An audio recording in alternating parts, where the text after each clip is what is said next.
uno puede pensar en principio que la ciencia ficción es algo inentendible, solamente para iniciados, ¿no? Sin embargo, yo he leído tus libros de ciencia ficción y son perfectamente divertidos, entendibles. Hay quizás un miedo, ¿no?, de la gente a acercarse a la ciencia ficción, pero luego tú lo haces lo más divertido posible. Es una cosa muy simpática. Bueno, yo creo que la ciencia ficción, como toda literatura, primero debe ser entretenida. Si es aburrida, si es pesada, si cansa, no tiene sentido literario. La ciencia ficción tiene el hándicap en contra, tiene la desventaja de que requiere para los lectores un gran feedback. Si no has leído ciencia ficción, te cuesta trabajo leerla. Se basa en una serie de convenciones sobre las cuales se han escrito otras historias. Si no has leído ciencia ficción, no has visto películas, no sabes lo que es el ansible, el hiperespacio, incluso conceptos que se manejan en la ciencia, rara vez en la ciencia ficción son manejados todos los días, como la mutación, la involución, este tipo de cosas. Pero por otro lado, yo creo que cada fórmula matemática, cada pudiéramos llamarle trampa para entendidos que uno coloca en una novela, en un cuento, reduce a la mitad el placer que pueden tener los lectores que no están avanzados en la ciencia ficción. Sin contar con que creo yo que a estas alturas del siglo XXI la ciencia ficción es la literatura ideal para reflejar nuestro complejo mundo del presente, no ya el del futuro, porque muchos de nosotros estamos ya viviendo en un futuro. Nos encontramos rodeados de una serie de gags tecnológicos, de una serie de estructuras sociales, de una serie de posibilidades que realmente, no hay por qué negarlo, el ser humano le teme al cambio. Se aferra a la cuestión de mejor malo conocido que bueno por conocer. La ciencia ficción trata de mostrarte que el cambio no es de por sí ni malo ni bueno. El cambio es lo que sepamos o lo que podamos hacer con él. En este sentido, además, yo trato de hacer que mi lector de ciencia ficción reflexione. No solo que pase un rato divertido, sino que cuando salga del libro, mire alrededor y trate de aplicar las analogías que yo muestro en esa historia, trate de aplicárselas a su mundo, trato de que se sienta un individuo consciente, no sea un simple consumidor, abra la boca y traga, sino que trate de digerir. Trato de hacer que mi lector piense y al mismo tiempo divertirlo. Es difícil, pero es un reto apasionante.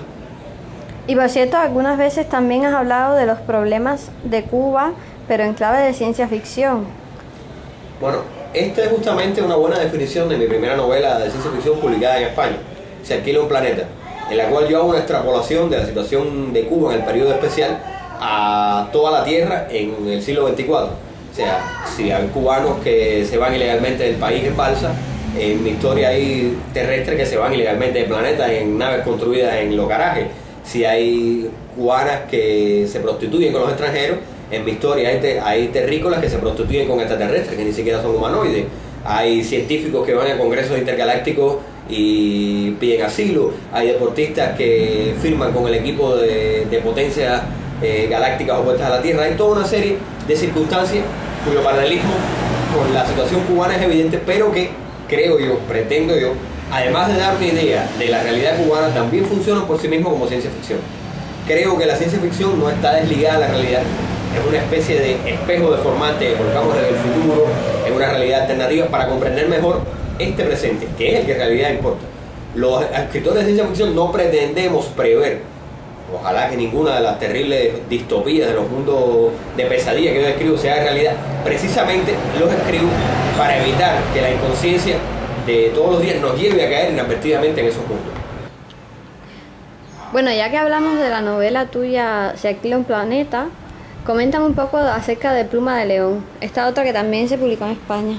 Bueno, Pluma de León apareció por Ediciones Neverland en julio del 2007.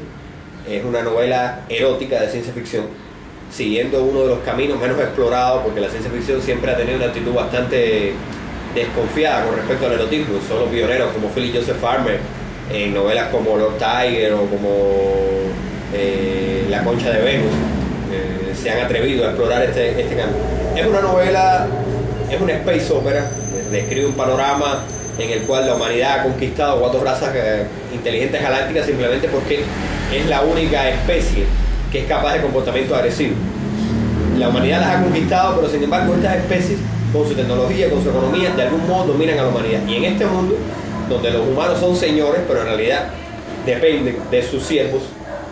Hay una humana, Sandra con X, que tiene 14 años y descubre que la manera de salir de su pobreza es convertirse en amante de un ser extraterrestre no humanoide que tiene cerca de 400 años de antigüedad. La historia narra la relación, es el aprendizaje de esta muchacha con este ser, que no es solo un amante que la posee físicamente, sino que va instruyendo, y cómo la contradicción entre este dominio aparente de los humanos y el dominio real de estos seres extraterrestres se va resolviendo. Creo que la novela va a tener buena acogida.